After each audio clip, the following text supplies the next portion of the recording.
ऐसे कार्यक्रम में प्रथा होती है कि कोई भी काम पूरा होने के बाद उनका सबका अभिनंदन और शुभेच्छाएं देने की प्रथा है। पर मुझे संकोच हो रहा है कि मैं आपका अभिनंदन कैसे करूं, क्योंकि 2008 में तय हुआ था कि इस प्रकार से बिल्डिंग बनेगी। 2011 में इसको टेंडर अवार्ड हुआ और ये 200-250 करोड़ का काम 9 साल के बाद आज पूरा हुआ। इस काम को पूरा देखने के लिए 2 सरकारें और 8 चेयरमैन लगे और उसके बाद में ये काम आज पूरा हुआ है। तो वर्तमान चेयरमैन और मेंबर बेचारे, उनका कोई इसके साथ संबंध नहीं है, पर जिन महान हस्तियों ने 2011 से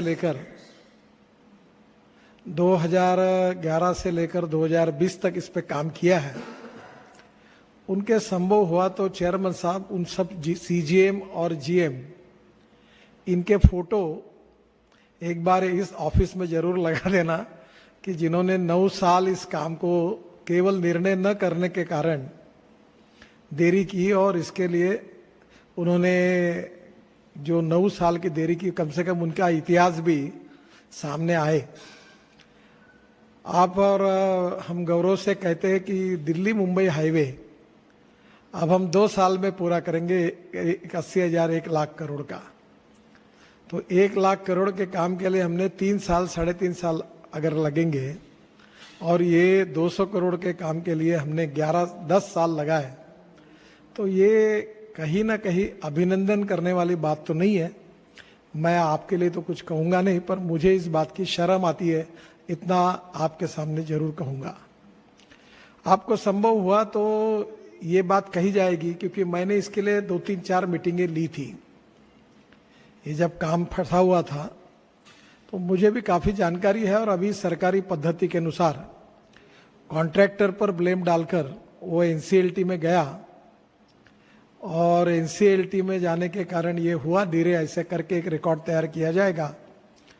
पर इसमें सबसे इम्पोर्टेंट चीज़ यही है कि जो विकृत विचार रखने वाले लोग हैं, जिन्होंने एनएचआई में निर्णय नहीं करना, और निर्णय करना तो काम करने के बजाय कॉम्प्लिकेशंस पैदा करना, तो ये भी 13 साल से 12 साल से चिपके हुए हैं। और मालूम नहीं, जो भी चेयरमैन और मेंबर आता है उसके गाइड एंड फिलोसोफर वही लोग बनते हैं जो पूरी तरह से निगेटिव है और विकृत है।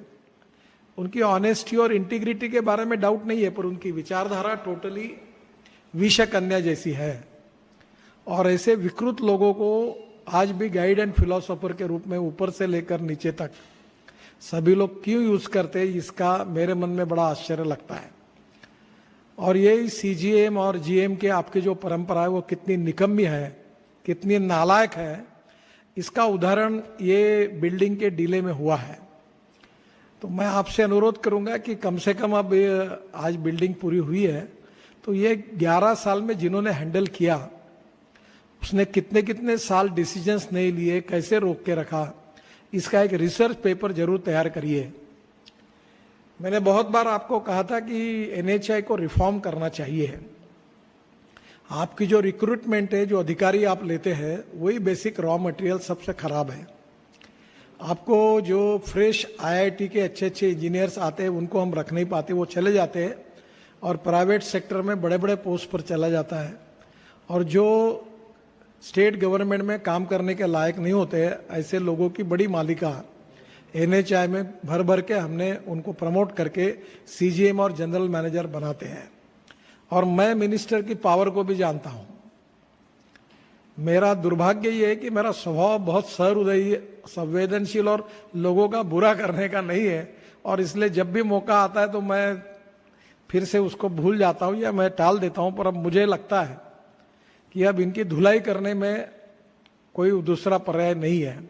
हमको ये बिल्डिंग देखने के लिए 10 साल लगे, तो मैं क्या आपका अभिनंदन करूं। तो अभिनंदन करने के लिए भी मुझे शर्म आती है। तो ये मैं अपनी शर्म पर बात कर रहा हूं, मैं आपको तो कुछ कह नहीं सकता क्योंकि वो ठीक नहीं होगा।